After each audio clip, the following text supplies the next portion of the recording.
नमस्कार, मैं Santosh Singh Baghel, founder legal team, आज इस फेसबुक लाइव सेशन में अपने देश के सभी साथियों का स्वागत करता हूं। थोड़ा सा क्रॉसिंग में फंस गया था मैं है ना। दो मालगाड़ी आ गई और जाम लग गया, बहुत बड़ी समस्या है। इससे क्षमा चाहता हूं कि जो समय मैंने आपसे लिया था उस समय पे मैं जुड़ नहीं पाया और थोड़ी ट्रैफिक की वजह से देरी हुई, उसके लिए क्षमा प्रार्थी हूं। आप सभी लोग जुड़ें और तब हम आज के इस लाइव सेशन की बातें रखते हैं। जी नमस्कार अकील जी, अजीत भाई नमस्कार। आपका विक्ट्री साइन बना हुआ है, ये बता रहा है कि विक्ट्री होगी। सुनील मिश्रा जी नमस्कार। हमारे छोटे भाई प्रमोद कुमार कन्नौजिया जी नमस्कार। हमारे इस टीम के महत्वपूर्ण सदस्य, इनका बहुत बड़ा योगदान है। सुरेंद्र प्रताप सिंह जी नमस्कार। अवनीश त्रिपाठी जी, गुड्डू यादव जी नमस्कार। प्रमोद कुमार जी गोरखपुर से नमस्कार। आशुतोष श्रीवास्तव जी जालौन से, प्रतीक राय जी, राकेश कोतवाल जी विलम्ब से जुड़ा है, उसके लिए क्षमा प्रार्थी हूँ। आप लोग जुड़ें। ओवरब्रिज बन रहा है, कुछ दिनों में जाम की समस्या हमारे यहाँ ख़त्म हो जाएगी। और जी अनित दास जी नमस्कार। अन्या यादव जी नमस्कार। गुड्डू यादव जी नमस्कार। कमल भारती जी झांसी से नमस्कार। बहुत ही सम्मानित पत्रकार संगम टीवी से नमस्कार। और सुरेंद्र प्रताप सिंह जी नमस्कार। आज मैं कुछ पत्रकारिता के भी बात करूंगा, चौथे स्तंभ के बारे में भी। जी कुलदीप त्यागी जी नमस्कार। राकेश त्रिपाठी जी, पिंटू यादव जी, विनय राय जी आजमगढ़ से, हमारे साथी पारस यादव जी हमारे बड़े भाई सुविता कला से, अभिनंदन है, बहुत बड़ा आपका साथ सहयोग संबल है। सुनील अवस्थी जी नमस्कार। अजीत रशीद जी, सलामत अली जी पहले दिन से इस संघर्ष में हमारे साथी हैं, जुड़े हैं। संदीप राणा जी नमस्कार। नरेंद्र पाठक जी, अभिषेक सिंह जी, अरुण कुमार जी, निर्भय सिंह जी, रेणु जी दीदी हमारी बहन, बैजनाथ जी, संतोष दुबे जी, योगेंद्र कुमार उपाध्याय जी, हमारे लीगल टीम के विजुअल क्रिएटर बद्री गुप्ता जी, बहुत अभिनंदन है आपका। बहुत महत्वपूर्ण हमारे सदस्य संवत जी, भूपेन अत्री जी असम से, हमारे टॉर्च बीरर आसाम के, स्वागत है, अभिनंदन है जी। दिनेश यादव जी सुविता कला से हमारे साथी। कुसुम यादव हमारी बड़ी बहन गोंडा से, आपका स्वागत है। नायडू जी, गणेश शिंदे जी महाराष्ट्र से, आपका स्वागत है। विशाल सोलंके जी, लियाकत जी, शिल्पा एमके जी, रत्नेश सिंह जी, मनोज पांडे जी, विजय प्रताप सिंह जी, सभी भाइयों का, दिलीप कुमार सिंह, बबलू जी, दिनेश चक्रवर्ती जी अभिनंदन है। नमस्ते दीदी, कुसुम दीदी नमस्कार। राम बहादुर सिंह जी नमस्कार। हाँ लाइव में लेट हूँ, इसीलिए 2 बार क्षमा मांग लिया हूँ, क्योंकि मैं क्रॉसिंग में फंस गया। हमारे संगठन मंत्री प्रवीण सिंह जी, 2 बार क्षमा मांग लिया हूँ, तो क्षमा कर दीजिए। इतना तो मेरा बनता है ना क्षमा मांगने का, आप लोग क्षमा कर दीजिए। भाई हैं, बड़े भाई हैं, बहन हैं, छोटे भाई हैं, है ना। राकेश सिंह जी, अभिषेक गुप्ता जी, आप लोग सोचे होंगे कि कहाँ आप 20 मिनट से हैं ना, लेकिन कभी कभी अपना बस नहीं चलता है। क्रॉसिंग 2 मालगाड़ी आ गई, फंस गया। बड़े भाई दीपक सिंह जी सुल्तानपुर से, हर हर महादेव। देवेश सिंह जी, बड़े भाई हमारे लौ संकल्पों के धारक, बड़े भाई राजेश सिंह लोहिया जी सिकरारा से, अभिनंदन है। बड़ी बहन जिला अध्यक्ष अर्चना सिंह जी महिला। राजीव हितेंद्र साहसी जी हिमाचल से, वादियों से, आपको भी मेरा अभिनंदन स्वीकार हो।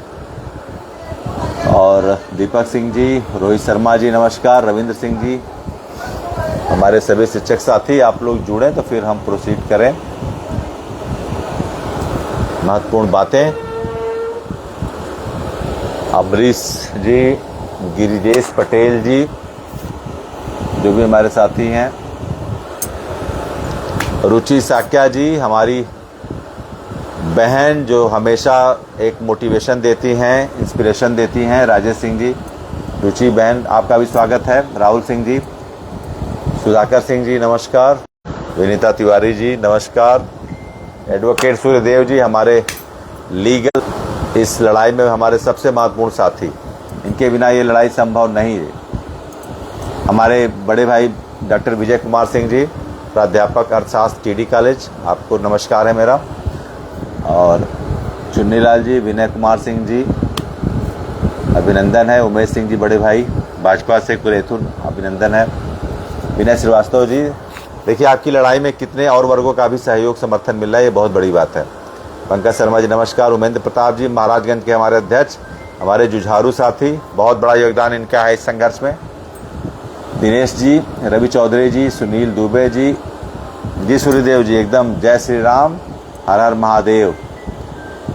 सौरभ चौधरी जी, उत्तम मंडल जी, इंद्रजीत जी बड़े भाई, बड़े बौद्धिक हैं इंद्रजीत जी बड़े भाई, आपका अभिनंदन है।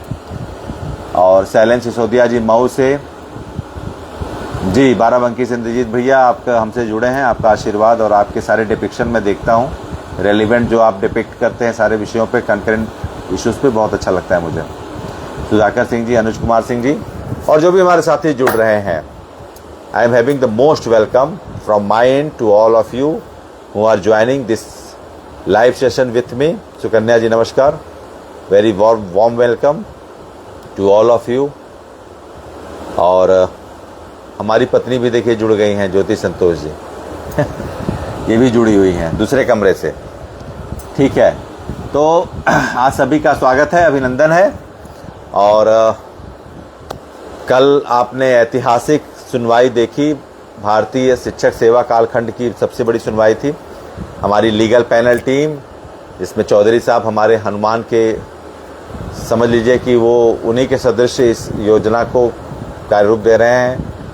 पवन राजपूत जी, प्रमोद जी, बहुत बड़ा योगदान है। सोनू चौबे जी, तमकेश्वर पाठक जी और संतोष तिवारी जी, दीप्ति बहन जी, कुसुम यादव जी, दीपक जी सुल्तानपुर बहराइच और जो है कि हमीरपुर, आप लोगों का स्वागत है। लक्ष्मण जगताप जी हमारे बहुत ही अभिन्न साथी महाराष्ट्र से, इनका अभिनंदन है। और भी जो हमारे जो साथी हैं, विश्व विजय भैया बड़े भैया, आशीर्वाद जिनका हमेशा मिलता है, संजय त्रिपाठी भैया आपका अभिनंदन है, स्वागत है। जो भी हमारे साथी हैं, साथी हमारी जौनपुर की पूरी टीम, बड़े भैया अनुज सिंह जी, विशाल सिंह जी, शैलेंद्र सिंह जी, सरोज जी, राजन जी, सूर्या जी, सभी हमारे महत्वपूर्ण साथी, प्रवीण जी हमारे जो सबसे कद्दावर साथी हैं, इस लीगल टीम के भी बहुत महत्वपूर्ण अंग हैं, प्रवीण सिंह जी। और भी जो हमारे सारे स्टेट्स के हैं, सजीवन जी अंडमान निकोबार से, धीमन जी जम्मू कश्मीर से, दिल्ली से राजीव मीना जी, हिमाचल से प्रिया ठाकुर जी, हितेंद्र जी, और राजस्थान से हमारे जो मीना बंधु हैं, राठौर साहब छत्तीसगढ़ से, जो भी हमारे जुड़े हैं साथी, उनका स्वागत अभिनंदन है। चलिए अब हम आते हैं अपने मुख्य बिंदु पे। और कल की सुनवाई आप लोगों ने देखा, आप लोगों ने वेबएक्स के माध्यम से यूट्यूब पे भी देखा। और जैसा कि आप जान रहे हैं कि इस संघर्ष में आपकी लीगल टीम को जो आपने जिम्मेदारी दी है, पहले ही दिन से जो जिम्मेदारी दी है, उसमें हमने अपने प्रयासों में कोई भी कमी नहीं छोड़ी। हमने अपने मन, कर्म और वचन में कोई अंतर पैदा नहीं किया। प्रकाश चंद्र दुबे जी रिवा स्वागत है। मन, कर्म और वचन से जो हमने कमिटमेंट आपसे किया है, उसको हम कार्य रूप दे रहे हैं।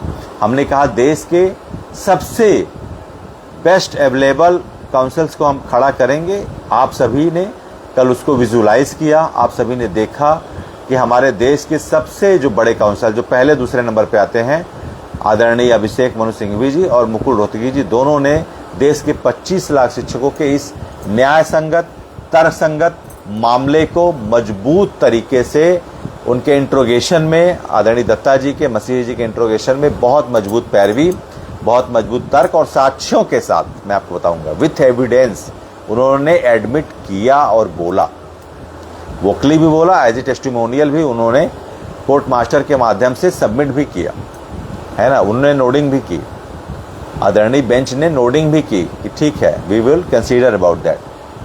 तो आपकी लीगल टीम पहले ही दिन से ये जो कह रही है कि हम इस संघर्ष में कुछ छोड़ेंगे, तो हमने नहीं छोड़ा। जी जी जी, हाँ बिल्कुल, अब मैं सब पे आऊँगा, मैं बिल्कुल सब पे आऊँगा। रणनीति क्या है, कैसे है, सब पे आऊँगा, बहुत विस्तृत।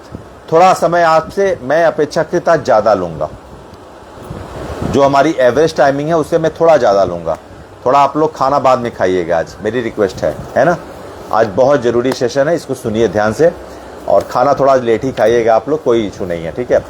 तो कहने का मतलब है आपकी लीगल टीम ने देश के बेस्ट अवेलेबल काउंसल्स को खड़ा किया, और हम पहले दिन से कह रहे थे कि ये मामला जो है कि ओपन कोर्ट में सुना जाए। ये तो मामला पूरी तरीके से जब आया सितंबर में तो बहुत लोग इसमें होपलेस हो गए, और मैं किसी को व्यक्तिगत आक्षेप या टिप्पणी नहीं करूंगा, लेकिन जिस तरीके से संगठनों से एक अपेक्षा शिक्षक वर्ग की रहती है, उस अपेक्षा पर उस तरह से त्वरित उनका रिस्पांस नहीं आया, इसलिए लीगल टीम को इनिशिएटिव लेना पड़ा, है ना। इनिशिएटिव इसलिए से लेना पड़ा कि उस तरीके से कमिटमेंट नहीं आ पा रहे थे जिस तरीके से हम चाह रहे थे, शिक्षक चाह रहा था। तो लीगल टीम की प्रासंगिकता इसलिए बनी कि शिक्षकों की इस लड़ाई को हम किसी भी तरीके की, कुछ आप कह रहे हैं, हाँ बिल्कुल हम उस पर आएंगे सारी बातों। तो राधे राधे बनवारी सेंगर जी, हमारे बहुत महत्वपूर्ण साथी, बहुत हमारे महत्वपूर्ण साथी बनवारी सेंगर जी। तो कहने का मतलब ये है कि हम जब देखें तो ये लीगल टीम ने कहा कि भाई अब ये अपने गट्स पे लड़ना है, अपने निर्णय पे लड़ना है कि हम निर्णय करेंगे कौन काउंसिल्स खड़े होंगे, हम किसी के अधीन नहीं रहेंगे, हम आपसे जिम्मेदारी मांगेंगे, आप हमको जिम्मेदारी आपने दिया भी, भरपूर दिया, आपने पूरी तरीके से हमको एज फ्री कर दिया कि आप जाइए, आप अच्छे काउंसिल्स करिए, हम आपके साथ हैं। उसके लिए मेरे पास शब्द नहीं, मैं कृतज्ञ हूँ, हमारी लीगल टीम कृतज्ञ है आपके लिए, बहुत कृतज्ञ। I am having very deeply gratitude to all the teacher who has been affected by this order, have given their full faith and commitment and support to the legal team. That's why we have assigned the two most premium face value counsel in this matter yesterday. तो हमने वो आपको, आपके लिए कुछ लोगों ने ये भी कहा कि अरे वो फोटो AI से बनवाए होंगे, अलग अलग मेंटल लेवल के लोग हैं, किसको जवाब देंगे आप। मुझे लगता है कि it's best to avoid them, it's best to ignore them, क्योंकि आपकी मानसिक ऊर्जा सबसे कीमती चीज होती है आपके जीवन की। ये जो मस्तिष्क है, this is the most precious thing you are having, इससे कीमती कुछ होता नहीं। तो इसमें सकारात्मक चीजें भरी हैं, और जो भी लोग कर रहे हैं वो उनका एक होरिजन है थिंकिंग का, उसमें हम we would not go, we would not anyhow interact with this matter, हम किसी तरीके से we would not touch anyhow, हम उसको टच नहीं करेंगे। वो जो AI से वो जो भी समझे, कल तो सबने देख लिया कि क्या AI से फोटो है, क्या वीडियो है। मैंने तो परसों भी डाला था कि मैंने 40 मिनट सिंघवी साहब से मेरी पूरी ठीक से ब्रीफिंग हुई इस केस पे, उन्होंने वो रखा भी। मैं 12A पे भी आऊँगा, NCT का 12A जो उन्होंने कहा था कल, उस पर भी आऊँगा, जो उसका टेस्टिमोनियल उन्होंने प्रोड्यूस किया, दिया भी, और आदरणीय बेंच ने नोटिंग भी की। मुकुल रोहतगी सर से भी शाम को हम लोग मिले, उनसे भी सारी बातें हुई, उन्होंने भी अपना जो रेलिवेंट पक्ष रखा, सारी बातें हुई। तो कहने का मतलब हम AI वाले नेता नहीं हैं, नेता मैं नहीं कहूँगा, मैं अपने साथ नेता सब नहीं लाऊंगा, मैं एक सेवक की बात करूँगा कि आपने जो मुझे सेवा की जिम्मेदारी दी है, राष्ट्रीय स्तर पर सेवा की जिम्मेदारी दी है, क्योंकि ये जम्मू कश्मीर से लेके कन्याकुमारी तक का विषय है, जो अपनी जिम्मेदारी दी है मुझे, उसके लिए मैं कहना चाहूँगा हमारी लीगल टीम को दी है। उसके परिप्रेक्ष्य में कहना चाहूँगा कि हमारा शुरू से उद्देश्य रहता है कि कोई भी चीज़ डंके की चोट पे करेंगे, सीना तान के करेंगे, फुल कमिटमेंट से करेंगे, और ये लीगल टीम आपकी है, आपके प्रयास वहाँ जाएंगे, यहाँ कोई भी किसी भी तरह की हायरार्की नहीं है। आपने जिम्मेदारी दी है, आपका सेवक हूँ, और आपकी बातों को कभी ऐसा विश्वासघात नहीं होगा कि हम वकील दूसरी बात करें और वहाँ चले। कल आपने देखा होगा, उन्होंने कहा, मुकुल रोहतगी सर ने साफ कहा, आपने सुना होगा, ज्योति सिंह एंड अदर्स का मैटर है, और सिंघवी साहब उन्होंने अमित सिंह एंड अदर्स का नाम लिया। तो प्रत्यक्षम की प्रमाणम, हम उस पर नहीं जाएंगे। बहुत लोग कहते हैं उनकी वही सोच है, छोटी सोच, उनको मुबारक हो, और भगवान करे उनकी छोटी सोच बनी रहे, ठीक है, क्योंकि सोच बड़ी हो जाएगी तो फिर क्या वो छोटी सोच में ही बने रहे, वो खुश रहें। कोई इमरान जी आपका स्वागत है, डेनिस जी हमारे क्रांतिकारी शिक्षक साथी, टॉर्च बियरर शिक्षक समाज के, अभिनंदन है। तो कहने मतलब उसमें मुझे डिपिक्शन नहीं देना, मैं आता हूं अपने मुद्दे पे, ठीक है, क्योंकि जीवन के समय में सही सकारात्मक बातों पे ही फोकस करें, नकारात्मक पे नहीं। तो कल जिस तरह से प्रीडिंग चली आपने देखा होगा। एक चीज मैं बताना चाहूंगा आपको बहुत साफ साफ, कल से ही बहुत सारी निगेटिव खबरें चल रही हैं, अनटिल अनलेस ऑर्डर अभी अपडेट नहीं हुआ, ऑर्डर अभी पब्लिसाइज नहीं हुआ, ऑर्डर अभी वहां पर पोर्टल पे किसी तरीके से अपडेशन नहीं आया। किस तरीके से ये चीजें चल रही हैं, पहली बात मैं आपको बताना चाहूंगा, बहुत साफ साफ समझिएगा मेरी बात को, वर्ड टू वर्ड समझिएगा। डेपिक्शन से समझिएगा, एनालाइज करके भी समझिएगा। कोई भी आदेश अगर डबल बेंच ने दिया है, फिर उसके रिव्यू की, तो डेड मामला था पूरी तरीके से। ये लीगल टीम ने जिसको रिज्यूनिवेट किया। आप जान रहे हैं, सारे शिक्षक समाज में घोर निराशा फैली हुई थी, घोर निराशा, है ना, घोर निराशा फैली हुई थी। उस समय हेगड़े साहब के साथ जो वीडियो हुआ था, ठीक है, वो आप ध्यान दीजिए। उसका महत्व तो यही था कि सारे लोगों को जगाना था कि नहीं, ये डेड मामला नहीं है 24 सितंबर की, ये डेड मामला नहीं है, इस पे तो हम बिल्कुल लड़ेंगे, ये हमारा विषय, हम इस पे कभी छोड़ेंगे नहीं। तो कहने का मतलब ये है कि हमने, आपकी लीगल टीम ने इस डेड मामले को रिजेन्युएट किया।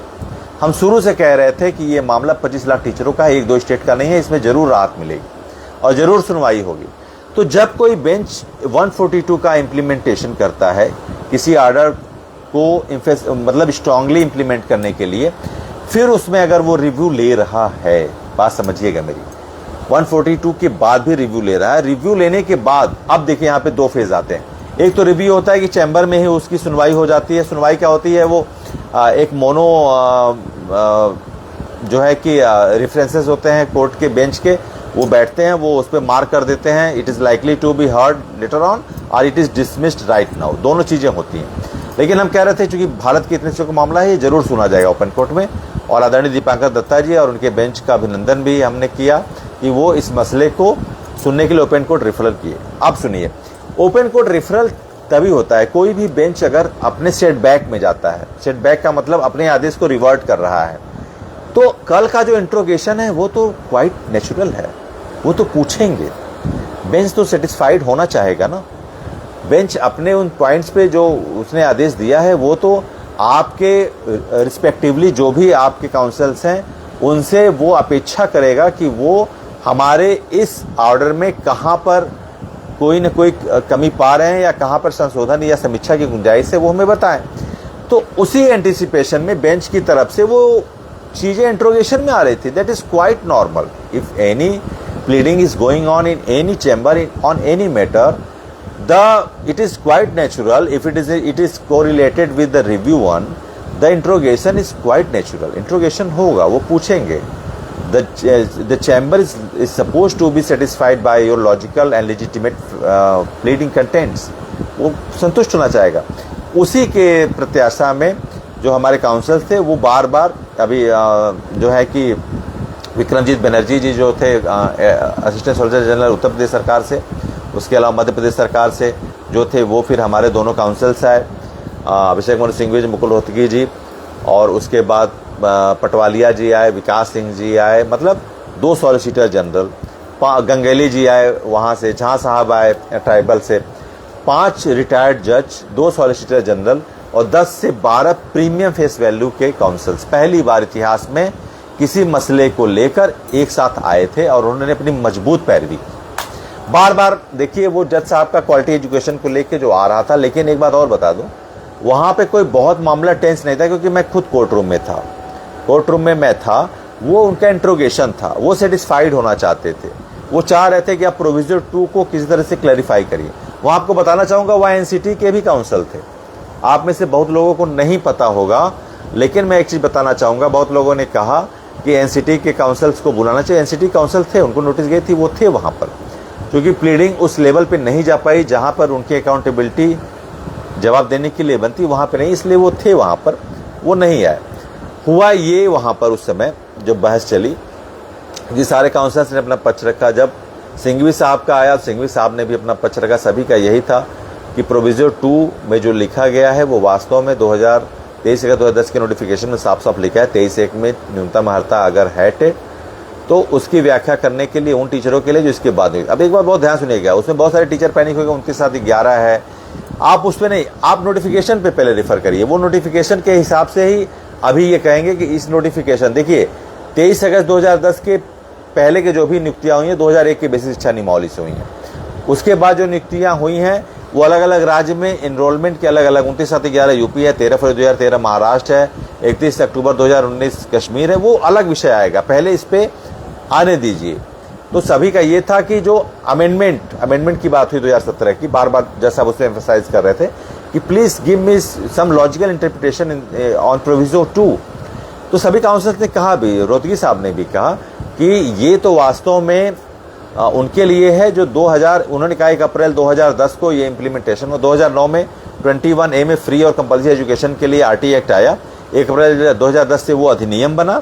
23 अगस्त 2010 से NCT जो रेगुलेटरी बॉडी है एनरोलमेंट क्राइटेरिया फिक्सेशन के लिए, उसने अपनी भर्तियों में 23/1 में उसको न्यूनतम शिक्षकर्ता के रूप में डाला, और 29/11 में यूपी गवर्नमेंट ने अपनी भर्तियों में उसको लागू करने के लिए उसको अध्यारोपित किया। ये सारे 4 बिंदुओं पर ध्यान दीजिएगा, 9, 10, 2010 और 29 जुलाई 2011। इन चारों बिंदुओं को बहुत कायदे से समझिएगा। अलग अलग स्टेट के अलग अलग तारीख है डिमार्केशन। पहले हमको लाना है 23 अगस्त 2010 के नोटिफिकेशन पे, जो बार बार वो कह रहे थे, actually the resultant of proviso 2 that come by the proviso 1 that is totally entitled of the notification clearly declared on 23 अगस्त 2010। तो उस पे आ रहे थे बात। तो उन्होंने कहा कि इसमें सर वास्तव में इस विषय पे जो बताना चाहेंगे, उसमें सिंघवी साहब ने एक बात कही, उन्होंने जो है कि 12A का जिक्र किया, NCT के सेक्शन 12A का जिक्र किया।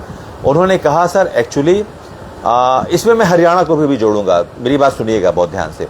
उन्होंने कहा इस बात पे कि सर वास्तव में 23 अगस्त 2010 से और 1/6/2012, ध्यान से बहुत तारीख को समझिएगा, 23 अगस्त 2010 से 1/6/2012 तक कुछ स्टेट के थे, और चूंकि यूपी में 29/11 है उसको छोड़ दिए, 13 फरवरी महाराष्ट्र छोड़ दिए, वहां पर कुछ मिसिंग आउट टीचर थे जिनके लिए टेट क्वालिफिकेशन एज पर एडवर्टीजमेंट था और उन्होंने कंप्लीट नहीं किया, उसके लिए 17 में वो कहा गया है।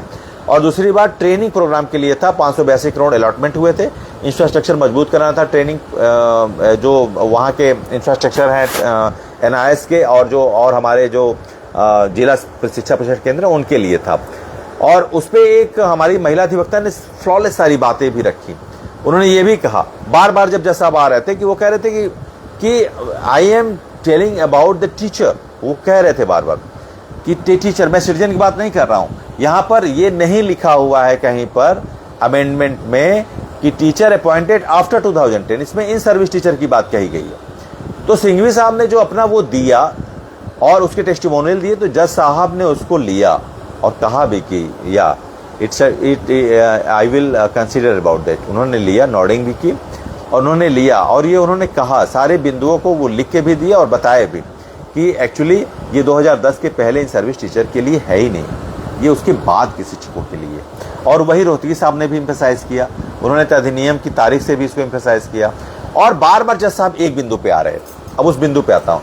उन्होंने कहा, उन्होंने पटवालिया साहब का जो बना प्लेडिंग, उसमें जब लास्ट में उन्होंने इंट्रोगेशन किया तो आदरणीय दत्ता जी का ये इंट्रोगेशन था, मैं सुन रहा था। उन्होंने कहा कि जब उन्होंने कहा lordship actually the teacher who has here is conferring the teacher who has appointed after 2010 that is entitled to give and compulsion to give the TET examination. The teacher prior to the enactment of it are not liable, not supposed to do the compulsion, would anyhow fall in this matter. तो उन्होंने कहा कि actually I am figuring out the content, the text that is written in your amendment. It is written. I am not talking about citizen. The teacher. It is quite written. इसमें शिक्षक लिखा है, teacher लिखा है, in service लिखा है, ये नहीं लिखा है 2010 के बाद वाले शिक्षक। तो कहीं ना कहीं से उस राजपत्र में जो 2017 का आया, वो राजपत्र की जो शब्दावली है वो अपर्याप्त है, जो परिभाषा देने में सक्षम नहीं है, जो बिंदुवार विश्लेषण करने में सक्षम नहीं है। 6-9 की पोजीशन आ जा रही है। जज साहब 6 पढ़ रहे हैं, वो क्वालिटी एजुकेशन के लिए एम्फेसाइज कर रहे हैं, और हम 9 पढ़ रहे हैं क्योंकि हम कह रहे हैं कि वास्तव में वो टीचर उनकी बात कर रहे हैं जो 2010 के बाद वालों के लिए, 23 के 2022 के, और रिस्पेक्टिवली वो अलग अलग स्टेट में अलग अलग डेट है, 29/11 यूपी में और महाराष्ट्र में अलग, उसमें अलग, कश्मीर में तो 2019 के बाद के लिए, वो उसकी बात है। तो पटवाले साहब को उस पर इंट्रोगेशन किया कि यहाँ ये नहीं लिखा है आपके अमेंडमेंट में कि वो टीचर जो पहले के बाद के हैं, पहले इसमें केवल टीचर लिखा है in service, then how I would elaborate it.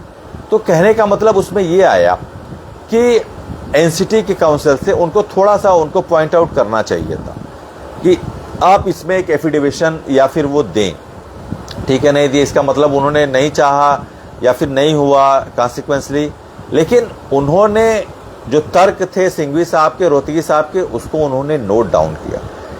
जैसे यूपीएससी में आप देखते होंगे, यूपीएससी में एक साइकोलॉजिकल असेसमेंट भी करने वाले होते हैं। जो पैनल में 5 सदस्य होते हैं, वो जो हमारे यूपीएससी कैंडिडेट होते हैं आफ्टर मेंस, चूंकि हम लोग एक्सपीरियंट रहे हैं यूपीएससी के, यूपीपीएससी के भी, तो उसमें एक साइकोलॉजिकल रीडर भी होते हैं जो आपकी बॉडी लैंग्वेज, आपके एक्सप्रेशन, आपके डिक्शंस, आपके जो सारी चीज़ों को ऑब्जर्व करते हैं। तो कहने का मतलब है कि ये न्यूज़ वाले तो बहुत तगड़ा ऑब्जर्व कर लिए आज, पेपर वाले, उन्होंने तो मैं उन्हीं पे आ रहा हूँ कि वो तो इतने बड़े साइकोलॉजिकल रीडर हैं कि ऑर्डर अभी अपडेट नहीं हुआ, अपलोड नहीं हुआ, और आज बड़ी बड़ी कटिंग आई हुई है कि टेट अनिवार्य है, इससे राहत नहीं है, शिक्षकों की नौकरी 2 साल में चली जाएगी। अभी ऑर्डर आया नहीं है, अपलोड नहीं हुआ, रिजर्व हुआ। ठीक है, तो अभी मैं उस पर आता हूँ। तो कहने का मतलब है कि पटवाले साहब उन्होंने कहा, तो वो अमेंडमेंट के जो शब्द हैं, the teacher appointed as on फला फला फला are suppose to fulfill their minimum qualification, required minimum qualification as state within time frame of 5 year। और प्रोविजन 2 में लिखा है the 4 extensive year has been given to complete it। तो कहीं न कहीं पर वो राजपत्र के जो शब्द हैं वो 15 के बजाय 20 हो जाते, 22 हो जाते, 25 हो जाते। अब वो कौन सेक्शन अफसर रहे होंगे उस समय वहाँ पर, वो प्रूफ रीडर कौन रहा होगा। आप देखते हैं बड़ी बड़ी जब ड्राफ्टिंग होती है, कोई राजपत्र जारी होता है, तो उसके प्रूफ रीडर होते हैं। प्रूफ रीडर मतलब वो मात्रात्मक गलतियां जो होती हैं या फिर कुछ शब्द अगर अपूर्ण है, वो परिभाषा करने में अक्षम है, वो फ्रेज या फिर वो कॉलम या फिर वो पैराग्राफ, तो उसको थोड़ा बहुत रिवाइज करते हैं।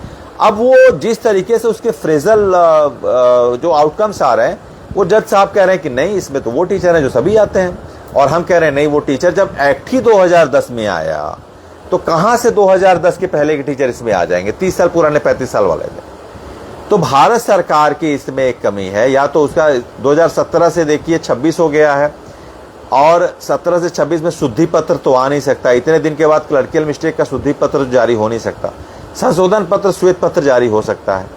तो उसकी बात करेंगे, अगर भारत सरकार के द्वारा इतने बड़े विषय पे, तो हम इसको जरूर कराएंगे, क्योंकि सरकार तो ऐसा कही नहीं है कि ये हमारे लिए है, ये पहले टीचर के लिए है नहीं। तो उसमें भी हम एक श्वेत पत्र जारी कराने के प्रयास में हैं। आपकी लीगल टीम इस मसले को भी लीड करेगी, मैं आपको ऑफिशियली बताना चाहूँगा। आदरणीय विधायक देवेंद्र प्रताप सिंह का बहुत बहुत आभार, वो कोर्ट रूप में साथ थे हमारे, और उन्होंने मुझसे बात की, उन्होंने कहा कि इस मसले को राष्ट्रीय शिक्षा मंत्री के पास हम ले जाएंगे, बहुत जल्द ले जाएंगे, 1-2 दिन में हम उसकी ड्राफ्टिंग करते हैं। और उन्होंने आज सुबह फिर मुझे फ़ोन किया कि कैसे हैं आप, कि ठीक है, कहें नहीं फिर इसमें भी लगते हैं, और उसकी शब्दावलियाँ अगर अपूर्ण हैं, भारत सरकार हमारे साथ है, तो उसकी शब्दावलियों के संबंध में, उसको परिपूर्ण करने के संबंध में हम जरूर बात करेंगे। जो हमारा मंत्रालय है कि उसमें उनका डिपिक्शन था, किसका, दत्ता जी का डिपिक्शन ये था कि एनसीटी केंद्र सरकार चाहे तो इसको वो परिभाषित करे, तो इसको परिभाषित करे, इसको स्पष्ट करे, तो बिल्कुल आप इस राजपत्र को चैलेंज करके अपने लिए जो चीज़ें अस्पष्ट हैं उस पर आप आ सकते हैं। वो भी दरवाज़ा हमारे लिए खुला है, मैं आपको बताना चाहूँगा। ठीक है, उसमें हम उसको चैलेंज कर सकते हैं, उसके पहले हम उस चैलेंज के पहले अमेंडमेंट के लिए उस पर बात भी कर सकते हैं। आप क्यों होपलेस हो रहे हैं? आपकी लड़ाई खत्म कहाँ हुई है? कुछ हुआ ही नहीं है, कुछ नहीं हुआ है। और मैं कल समय लिया थोड़ा, 6-7 बजे मैं आया, क्योंकि आप जानते हैं कि जब लीगल टीम पे भरोसा किए हैं तो हम विथ फैक्ट आते हैं, विथ फैक्चुअल थिंग्स हम आते हैं, हम ऐसे हवाई बात नहीं करते हैं, हम असेसमेंट करते हैं, हम सारे बिंदुओं पे पहले अपना एक प्रोजेक्शन तैयार करते हैं, फिर आपके बीच आते हैं, क्योंकि हम जानते हैं कि हवाई बात का कोई मतलब नहीं। आज आपकी लीगल टीम की बातों को लोग समझते हैं, जानते हैं, मीडिया लेती है, वो उसको अथोराइज समझती है, तो इसलिए हम अपनी बातों को पुष्ट तौर पे रखते हैं, हाईलाइटिंग करते हैं, और बिल्कुल अफर्मेशन, डबल फिल्ट्रेशन के नहीं आते हैं कभी आपके बीच। तो उसके लिए भी आपकी लीगल टीम ने तैयारी शुरू कर दी है। आदरणीय विधायक जी का बहुत बहुत आभार। कोर्ट नंबर 8 में मेरे साथी बगल में बैठे थे, 2 बार उनकी फ्लाइट थी, वो कैंसिल किए 5:30 बजे। कहे संतोष जी मैं फिर फ्लाइट 9 बजे करूंगा, लेकिन मैं रुकूंगा, पूरा सुनूंगा। वो फिर फ्लाइट किए, मैंने उनका पैर छुआ। हमके विधायक जी, जिस तरह से आप शिक्षकों के वास्तविक मसीहा आप हैं, आप लगे हैं, शिक्षकों के साथ अन्याय नहीं होगा। वो दूसरे भी उसके लिए वो लेजिस्लेचर संभाल रहे हैं, कह रहे हैं आप लोग लीगल में संभालिए, लेजिस्लेचर भी, आप लीगल टीम हम आपके साथ इस बिंदु को रखेंगे, मजबूती से रखेंगे शिक्षा मंत्री से। अगर कहीं न कहीं से ड्राफ्टिंग में कुछ कमजोरी हुई है, कहीं न कहीं से उसमें कुछ इलिसिट पॉइंट्स आ रहे हैं जो एलॉबरेट नहीं कर पा रहे, रजिस्ट्रेशन नहीं कर पा रहे हैं, हमको इतने बड़े बड़े वकील कर रहे हैं और वो उसको जज साहब किसी भी तरीके से उसको कह रहे हैं कि it is quite that should be elaborated by your end, तो उसमें कहीं न कहीं से उसके इलस्ट्रेशन के जो रिक्वायर्ड फ्रेज हैं, रिक्वायर्ड वर्ड्स हैं, अगर उसकी ज़रूरत होती है तो उसके लिए हम बिल्कुल अमेंडमेंट में एक श्वेत पत्र जारी कराएंगे। और 123 एक ऑर्डिनेंस होता है when session is not going on, उसके लिए भी हम बात करेंगे। वो बहुत उसके लिए बहुत सारे ग्राउंड से जरूर सरकार करेगी, क्यों नहीं करेगी। 25 लाख शिक्षकों का मामला है। जी जी जी हाँ, केंद्र सरकार की 29 जुलाई दीपक जी, और यही वास्तव में डिमार्केशन डेट है। ये संशोधित था 2010 के विज्ञापन का, और यही डेट मानी जाएगी। 2010 वो नोटिफिकेशन की प्राइमरी डेट है, इसलिए उसके बार बार उस पर मत जाइए कि वही कट ऑफ डेट है। वो प्राइमरी नोटिफिकेशन डेट है। उसी दिन 23rd 1 आया जो मिनिमम क्वालिफिकेशन टेट के लिए एम्फेसाइज किया, उसकी बात हो रही है। आप कट ऑफ डेट हर स्टेट में अलग अलग है, महाराष्ट्र में अलग है, भारत सरकार के कुछ स्टेट में अलग है, कश्मीर में अलग है, कर्नाटका का मैंने बताया कि 2012 है, वहां लेजिस्लेचर ने किया है according to 42 amendment in constitution है, तो उसमें फ्लेक्सिबिलिटी दी गई है। The local legislature of any state can amend and can reform and can give some flexible for the recruitment of their teacher, तो वो करते हैं। तो कहने का मतलब ये है कि आप क्यों होपलेस हो रहे हैं। और मैं एक चौथे स्तंभ के बारे में कुछ थोड़ा सा बोलना चाहूँगा। आज सुबह मैंने पेपर की कुछ कटिंग्स देखी, वो तो साफ साफ कह दे रहे हैं कि अब ये नहीं होने वाला है, टीचर को देना पड़ेगा, टीचर बाहर हैं, उनके लिए ये है। कहाँ से आप जान गए? क्या आप फेशियल रीडर हैं वहाँ पे आप कोर्ट में आपने उनके जज साहब को करके, तब क्या जरूरत है रिजर्व ऑर्डर दे रखने की? आप अभी से उसको ऑर्डर को, तो कहीं न कहीं से आप अवमानना की श्रेणी में नहीं आते हैं क्या? ये सम्मानित समाचार पत्र या यूट्यूबर जो हैं ये अवमानना की श्रेणी में नहीं आते हैं? मुझे आप बताइए, मुझे ये आप बताइए कि अवमानना की श्रेणी में नहीं आते हैं। 25 लाख शिक्षकों के साथ अगर कुछ भी हो जाता है, पैनिक की स्थिति बनती है, उनके साथ कोई कैजुअल्टी होती है, तो क्या ये समाचार पत्र जिम्मेदारी लेंगे? एक जनवाड़ी समाचार पत्र है, ठीक है, वो मेरी नोटिस में है, मैं जरूर एक्शन लूंगा, क्योंकि हम लोग 25 लाख शिक्षकों का जिम्मेदारी हम लोग संभाल रहे हैं, और एक एक टीचर का स्वास्थ्य, उनकी तबीयत, उनका परिवार बहुत महत्वपूर्ण है। ऑर्डर नहीं आया और आपने इस तरह की भाषा का इस्तेमाल करना शुरू कर दिया। बहुत सामान्य समाचार पत्र और है जिन्होंने ये लिखा है। क्यों लिखा है आपने? आप तो ये भी लिख सकते थे। एक समाचार पत्र ने बहुत अच्छा लिखा है कि सुनवाई हुई और ऑर्डर रिजर्व हो गया, सुरक्षित हो गया। ये भी लिख सकते हैं कि 1 सितंबर को ये हुआ, फला फला इन्होंने वकील ने किया, ये हुआ, उन्होंने पक्ष को सुना, इन्होंने ये दलील दी। अब आप ही जब दे देंगे तो वहां सुप्रीम कोर्ट में LR लीगल रिसर्चर का क्या मतलब रह गया, जो 2 से 4 दिन, 6 दिन, 8 दिन, 10 दिन समय लेते हैं, जिनको बेंच डिक्टेट करती है और ऑर्डर उनको बताती है, वो लिखते हैं, और सारे काउंसिल्स के जो उनके इंटरप्रिटेशन है उसके रिस्पेक्टिवली अपने अपने वो लिखती, जवाब लिखती है, और ऑर्डर का कंपाइलमेंट बनता है। लीगल रिसर्चर का क्या महत्व रह गया?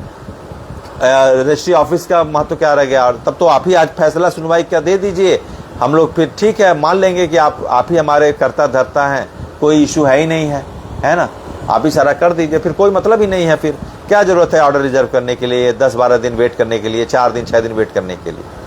आप चौथे स्तंभ में आपकी बहुत बड़ी जिम्मेदारी बनती है। आपकी जिम्मेदारी अंतिम पंक्ति के व्यक्ति के लिए बनती है, जिसकी आवाज़ नहीं पहुंचती उसकी आवाज़ आप पहुंचाते हैं। और इतने बड़े इशू पे, ऐतिहासिक मामले पे आपने ओवरनाइट जो है कि छाप के दे दिया कि कुछ नहीं होने वाला, टेट देना पड़ेगा, ये वो। फैसला तो आने दीजिए, अपडेट तो होने दीजिए, फिर हमारे पास फैसले की कॉपी आएगी। हम एक एक शब्द देख रहे हैं, एक शब्द की वजह से, अगर एक शब्द इन सर्विस टीचर आफ्टर लिखा होता तो आज की डेट में वो सारी चीज़ें काफ़ी क्लियर रहती। ऐसा नहीं है, एक शब्द से बहुत सारे। और बताना चाहूँगा आपके कि आपके काउंसिल ने बड़ा मजबूत पैरवी किया, और अगर जज साहब को राहत नहीं देना होता तो वो चैम्बर में इस चीज़ को डिस्पोज कर देते, डिसमिस कर देते, ओपन कोर्ट में। वो आपको कुछ देने के लिए ही सुने हैं, एक शब्द में जानिए, वो आपको देने के लिए ही सुने हैं, वो राहत देने के लिए ही सुने हैं। अब मैं ये नहीं बताऊंगा क्या है कैसे है, लेकिन वो राहत देने के लिए ही सुने हैं। जी डैनिश जी, जरूर कार्रवाई करनी चाहिए, बिल्कुल। कौन बोला है? संदीप यादव जी, बिल्कुल कार्रवाई करनी चाहिए। एक शिक्षक की भी जान गई तो उसकी जिम्मेदारी कौन लेगा? लीगल एक्शन लेना पड़ेगा। कौन जिम्मेदारी लेगा उस परिवार के भरण पोषण की, उस परिवार के जीवन निर्वाह की कौन जिम्मेदारी लेगा? आपका एक न्यूज आप लोग सनसनीखेज बनाने के चक्कर में कुछ भी छाप देते हैं, ये सनसनीखेज खबर है। अरे अभी थोड़ा रुक जाइए, ऑर्डर आएगा, आपको भी कॉपी मिलेगी, आप पूरी तरीके से एक नहीं 2 पेज का निकालिएगा। हम लोग भी पढ़ेंगे कि आपने ऑडिटोरियल में कितना बढ़िया निकाला है, क्या क्या विषय है। कभी आप ये भी निकालिए कि शिक्षकों के साथ रेट्रोस्पेक्टिव मामले में क्यों इस तरह की सुनवाई हो रही, क्यों नहीं सरकार, कभी तो आपने नहीं निकाला। इतने बड़े बड़े धरने हुए, आपने कभी तो नहीं निकाला। उतना कवरेज तो किसी इलेक्ट्रॉनिक प्रिंट मीडिया ने हमको नहीं दिया। क्या हम इस इकोलॉजी के नहीं है? क्या हम इस लोकतंत्र के निवासी नहीं है, प्राणी नहीं है? क्या हमारी बात रखने का नैतिक अधिकार नहीं बनता आपको? क्या मोरलिटी नहीं बनती आपकी कि देश के 25 लाख और 1 करोड़ से ज़्यादा परिवार के सदस्यों की बात भी आप रखें? क्या आपका ये नैतिक धर्म नहीं बनता है कि आप भी कवरेज देते हमको, हमारे विषय को पूरा बिंदुवार रखते? किस तरह से 2017 में अमेंडमेंट हो गया, किस तरह से पहले कोई रेट्रोस्पेक्टिव आज तक कोई देश में लागू नहीं हुआ है। क्या आप पत्रकारिता में इस कभी सकारात्मक पक्षों को विस्तृतवार या विश्लेषण के साथ नहीं ले सकते? क्या इंटरव्यू नहीं ले सकते? आइए मेरे पास, मैं आपको बताता हूँ सारी बातें। आह्वान करता हूँ, मेरे पास आइए, मैं आपको सारी बातें बिंदुवार बताता हूँ, एक एक चीज बताऊंगा, पूरी इंसाइक्लोपीडिया बताऊंगा, बेसिक शिक्षा नियमावली 1981 से लेकर बताऊंगा, सारी बातें बताऊंगा। किस तरीके से पूरे राज्यों के अलग अलग विषय हैं, विषयांतर मामले हैं, रेट्रोस्पेक्टिव इफेक्ट है, सारी डेट बताऊंगा, इनेक्टमेंट बताऊंगा, कब कब क्या प्रोविजो में क्या क्या है, कितने अलॉटमेंट हुए, क्या बजट हुआ, कितने टीचर अफेक्टेड हैं, कहाँ पर कैसे हुआ, सब बताऊंगा। कभी आइए तो स्वस्थ मानसिकता के साथ। लेकिन आपको ये अधिकार नहीं है कि आप हमारे शिक्षक साथियों के साथ, क्योंकि लीगल टीम की सबसे बड़ी जिम्मेदारी ये है कि हम अपने शिक्षकों के कंधे को झुकने नहीं देंगे। हमारी नौकरी थी, है और रहेगी। मेरे पास बहुत सारे फोन आए, मुझे बहुत अच्छा लगा। सबने पता है क्या कहा? 10 में से 9 लोगों का ये था स्टेटमेंट कि सर आप कैसे हैं? क्या मैं ठीक हूं? क्या सर कोई दिक्कत नहीं? हम क्या नहीं, कोई दिक्कत नहीं है। उन्होंने ये नहीं पूछा कि सर क्या होगा, कैसे होगा, एक किसी ने नहीं पूछा। उन्होंने कहा सर आप सेटबैक मत लीजिएगा, आपकी लीगल टीम सेटबैक ना ले, आपकी लीगल टीम पीछे ना। हम क्या नहीं, बिल्कुल नहीं पीछे हटेगी। हमने बड़े बड़े काउंसिल्स किए हैं, बहुत डोमिनेंट हमारी प्लीडिंग कंटेंट है और हमारे पास रास्ते हैं, अभी बहुत सारे रास्ते हैं। क्या जानते हैं कि हमने ये संघर्ष शुरू किया है सिर्फ इसके लिए कि हम जाएंगे ये यहीं पे खत्म हो जाएगा हमारा संघर्ष? नहीं, हम शिक्षक स्वाभिमान जब कहते हैं नहीं झुकने देंगे तो नहीं झुकने देंगे, चाहे वो अंडमान का हो, चाहे कश्मीर का हो, अरुणाचल का हो, गुजरात का हो। बहुत सारे अभी हमारे पास लीगल ऑप्शंस बचे हैं। हम इंटरवेंशन करके इस मामले को हम कर रहे हैं। हम इंटरवेंशन हायर बेंच में करेंगे, इस मामले को स्टेटस के लिए ले जाएंगे और आपके राज्य को वास्तव में कंप्लायंस करने के लिए शोकाज नोटिस जो टीचरों को मिलती है उसको होल्ड ऑन कराने के लिए इंटरवेंशन हम करेंगे। अभी हमारे पास वास्तव में हायर बेंच में जाने का वो है, हायर बेंच में हमारे काउंसिलर्स रहेंगे।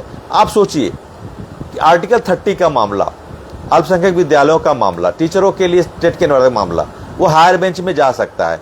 25 लाख शिक्षकों का मामला नहीं जा सकता हायर बेंच में? ऑर्डर तो आने दीजिए, वहां भी जा सकता है, वहां पर न्याय होगा। तो जब उनको न्याय मिल सकता है तो इस देश में जितना अल्पसंख्यक विद्यालयों के शिक्षकों का अधिकार है, वोट का अधिकार सामान्य शिक्षकों का भी है। एक देश दो विधान नहीं चलेगा, कभी नहीं चलेगा। तो अगर उनके पक्ष को सुना जाएगा तो कॉन्स्टिट्यूशनल बेंच में हमारे पक्ष को भी सुना, वो भी हमारे पास ऑप्शन है। आप क्यों परेशान हो रहे हैं? लीगल टीम बहुत आपकी ताकत से मजबूत है और बहुत स्ट्रेटजिक लड़ाई लड़ रही है, कोई छोटी मोटी लड़ाई नहीं लड़ रही है। हमने जिम्मा उठाया है अगर 25 लाख शिक्षकों के लिवलीहुड प्रिजर्वेशन का, तो उसके लिए हमारी तैयारी भी बहुत। हमारे बड़े बड़े काउंसिल ऐसे नहीं गए और हमारे पास ऑप्शंस हैं। हम इंटरवेंशन करेंगे, हायर बेंच में करेंगे, कॉन्स्टिट्यूशनल बेंच में करेंगे। हम इस तरीके से इस चीज को होल्ड ऑन करेंगे। अभी बहुत, और ऑर्डर तो आने दीजिए।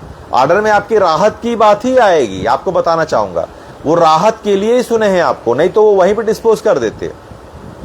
और राहत का कैटेगरी क्या होगा, राहत किस मोड में आएगा, उसके अगेंस्ट भी हमारे पास available legal remedies options available हैं। ये आपको बताना चाहूंगा। We are having also legal options to go further if decision is anyhow not adoptable for us. वही मैं आपको बताना चाहूँगा। तो ऑप्शंस हैं आपके पास। एक दो स्टेट का मामला, पूरे देश का मामला है। कॉन्स्टिट्यूशनल बेंच में अगर आर्टिकल 30 का मामला, एक बहुत अच्छे हमारे वकील साहब ने कहा, उन्होंने कहा sir if the ground of this matter, if it is hurting any how the free and compulsory education of the student of all India under 21A, if you are mentioning that quality education is very prominent one in this matter, then it is also anyhow hurting the fundamental right of 14. ये fundamental 14 का भी तो उल्लंघन कर रहा है, ये तो livelihood का भी उल्लंघन कर रहा है। तो एक प्रिजर्वेशन, एक आर्टिकल का प्रिजर्वेशन के लिए you are not defending the article 14, ये भी बात उन्होंने नोट डाउन किया। हाँ, कुछ जगह पे थोड़ी सी बात, आप जब काउंसिल्स हैं और किस तरीके से हैं, तो ये सारे ग्राउंड नहीं होने चाहिए कि इंटर पास हैं, ये वो नहीं, अभी नहीं, ये सारे बात नहीं होनी चाहिए। अभी हमारे ग्राउंड तो रेट्रोस्पेक्टिव है ना, रेट्रोस्पेक्टिव होने हैं कि रेट्रोस्पेक्टिव लागू नहीं हो सकता है। और आपकी लीगल टीम उसके विषय में भी एक पैरेलल तैयारी लेजिस्लेचर की भी कर रही है, वो हमने तैयारी शुरू कर दी है। उसके अमेंडमेंट में अगर भाषाएं या शब्दावली परिभाषित करने में या कॉम्प्रिहेंशन देने में बेंच को अगर अपूर्ण की अवस्था में है, सक्षम अवस्था में नहीं है, तो उसके लिए भी हम श्वेत पत्र और संशोधन के लिए पूरी तरीके से लग गए हैं, वो आपको बताना चाहूँगा। और इस मामले में ऑर्डर आने दीजिए। ऑर्डर जब तक नहीं आता है तब तक हम किसी भी निर्णय पर नहीं पहुँच सकते हैं।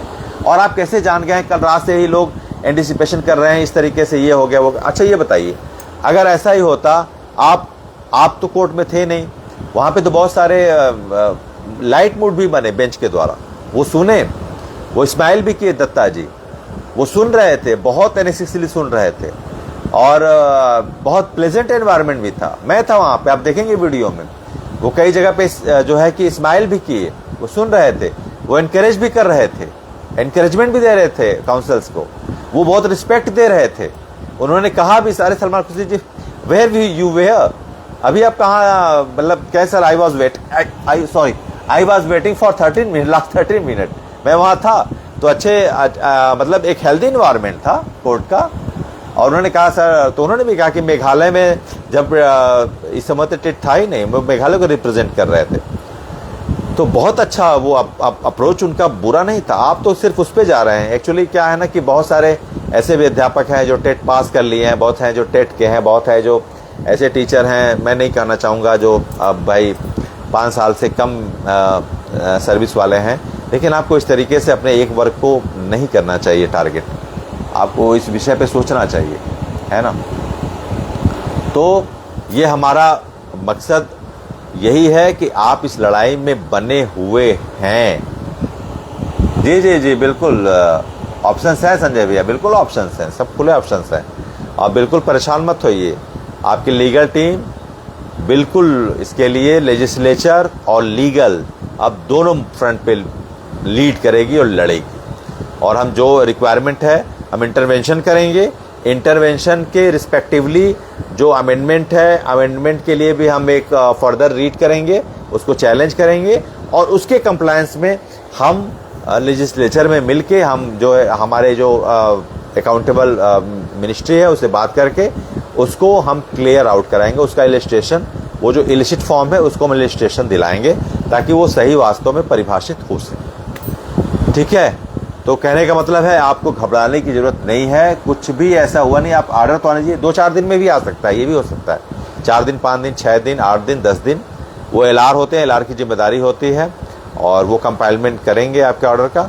जैसे ही अपडेशन होता है हम देंगे। आपकी लीगल टीम आपके लिए लगी है और बिल्कुल लगी हुई है, उसमें हम कोई प्रयास न छोड़े हैं न छोड़ेंगे। और समाचार पत्रों से इस तरह की अपेक्षा नहीं थी। आइए मेरे पास कभी थोड़ा सा शिक्षकों का पक्ष भी तो सुनिए कि शिक्षकों को किस तरीके से वो किया जा रहा है, सबसाइड किया जा रहा है, किस तरीके से उनके साथ रेट्रोस्पेक्टिव इफेक्ट में डाल के उनको प्रताड़ित किया जा रहा है, कि उनके पक्ष को भी तो रखिए। सरकार की गाथा गाने के साथ साथ हमारी भी तो व्यथा सुनिए, उनकी गाथा गाइए, हमारी व्यथा भी तो सुनिए कभी। आपकी जिम्मेदारी हमारे लिए भी तो बनती है ना, आप हमारी भी तो आवाज़ है। तो कहने का मतलब है ऑर्डर आने दीजिए। अभी उसके बारे में कोई बात करना वो न तो संगत है, न व्यवहारिक है और न ही उचित है। लीगल टीम एक जिम्मेदार टीम है शिक्षकों की, वो किसी भी तरीके के पूर्वानुमान उसकी बात नहीं करती, लेकिन इतना आश्वस्त है कि 25 शिक्षकों के साथ न्याय होगा, अन्याय नहीं होगा। और उनको राहत देने के लिए, उनकी बात सुनने के लिए ही ये ओपन कोर्ट रेफरल हुआ है और उनको निश्चित तौर पे कुछ राहत की ही बात आएगी।